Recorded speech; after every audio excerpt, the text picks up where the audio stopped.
It's a critical week in the government shutdown. The countdown is on. Federal food aid is set to run out November 1st, impacting millions of families nationwide.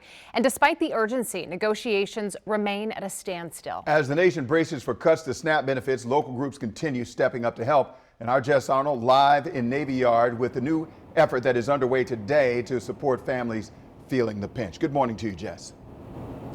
Good morning. Yeah, well, World Central Kitchen is going to be setting up food trucks here in Canal Park from 11 a.m. to 2 p.m. to provide free meals to furloughed federal workers and their families. All you got to do is bring a valid federal ID. Now, they actually had launched this Chefs for Feds program back in 2019 during the longest shutdown in history, and they had provided free meals throughout that process. They plan to, it seems, do the same here. They're going to be posting more dates where they will be out providing meals. And at that time in 2019, they said that they provided 100,000 meals to federal workers and their families in D.C. Now, this comes as millions of Americans are set to potentially lose their access to food on Saturday.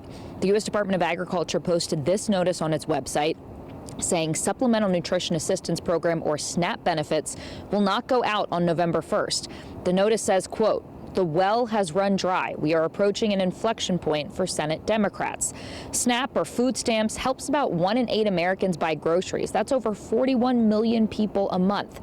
Democratic lawmakers are pushing the Trump administration to use $5 billion in contingency funds to keep the program running through November, but a USDA memo claims that they are not available to cover quote-unquote regular benefits.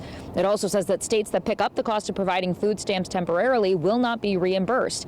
As the shutdown hits day 27, Republicans and Democrats agree on two things: that the shutdown is the other side's fault and that it needs to end. There is an urgent need to reopen the government, which is why we continue to demand that Republicans sit at the negotiating table so we can enact a spending agreement that's bipartisan in nature. I don't know what good it does to summon them to the White House. This is a Democratic-led boycott. And I'm just not sure what they're doing. What's changed between now and March other than Chuck Schumer's poll numbers? And now the Senate returns to Capitol Hill this afternoon. Still, again, no progress here on a deal actually being approved. Both sides continue to dig their heels in. So as of now, no end in sight for this shutdown. Guys?